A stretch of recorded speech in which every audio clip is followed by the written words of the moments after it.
For more on the topic, we turn to Joseph Williams, who joins us now. He's the former senior editor at U.S. News and World Report. And Joseph, as I was mentioning to Philip, I went out for a walk today, the courthouse less than a mile from our studios. And what really struck me is there were a lot more journalists than there were supporters and those in opposition to Trump. We saw a bit of a spectacle in New York the first go-round, Florida as well. But it seems like the crowd's dwindling. What do we read into all of that? The fact that this is becoming old hat, which in and of itself is kind of problematic. I mean, we've seen President Donald Trump in the dock, so to speak, before. We've seen him in court before. We've seen people rally to his defense before.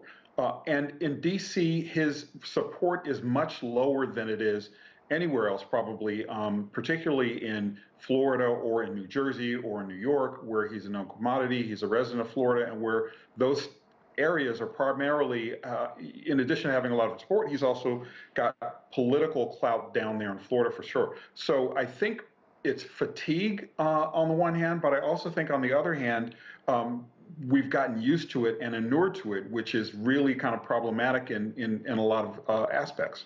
Yeah, well, give me your sense of the contrast we're going to see in these two federal cases, because the magistrate today told Trump that bribing, influencing, or retaliating against a witness is a crime.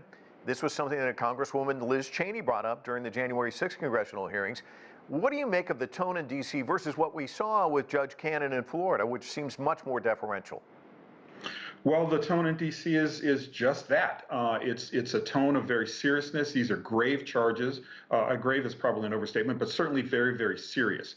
They carry a maximum penalty. And in D.C., as your correspondent mentioned, a few blocks away from the courthouse where Trump appeared was the scene of the Capitol riots. So in addition to having a judge who is taking this very, very seriously and has no ties to Trump at all, unlike the judge in Florida, this judge has a reputation for being all business and for having presiding over the case near where all the bloodshed and the violence, and even blocks away from where Trump made his speech that got the whole process started. So I think that's part of it, is that the whole zeitgeist in D.C. is way, way different than it is in Florida or even in New Jersey or New York for that matter. Yeah, I think grave is probably pretty accurate, because the presiding judge told Trump he's facing a maximum of 55 years in prison with these charges. I mean, he's 77 years old. I would be kind of shaking in my boots if somebody was telling me that. That's in addition to the Florida charges and the upcoming charges in Georgia. Talk to us about the legal peril he's facing, and how do you run a campaign when you're going to be in court in perhaps Georgia, Florida, New York, and D.C.? Well, I think the one word that comes to mind to answer your question is all of this is unprecedented and nobody really knows, because we've never been here before. We've officially entered the upside down of politics in the United States, with a lot of people have said democracy at stake. I think the most challenging aspect of this will be trying to have him confront a jury of his peers in the middle of a presidential election. He's going to have to spend time in court. That's a given. That's going to leave very, very little time on the campaign trail. And another aspect of this that's going to be kind of interesting as well is the fact there are no cameras in the courtroom, so we can't see his reaction.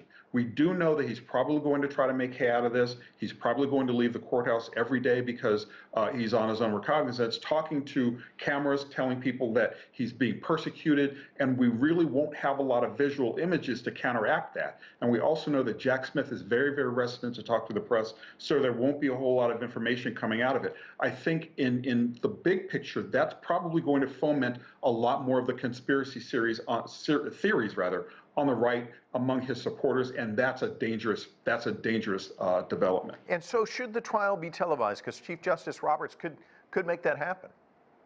He could make it happen, but that would be special treatment. It would be going up against precedent.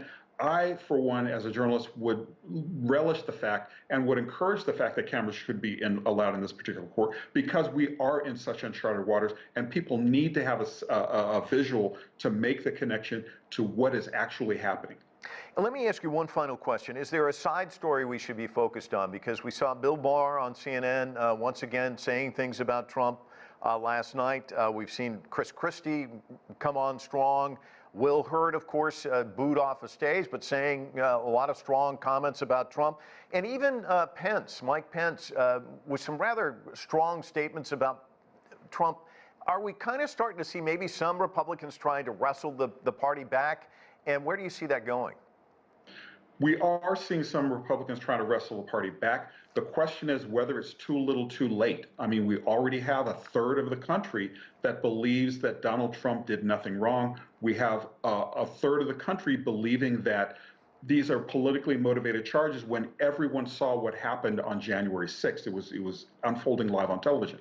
So I wonder if there's going to be enough. I wonder if there's enough time to reach critical mass to bring the party back to reality before it's too late.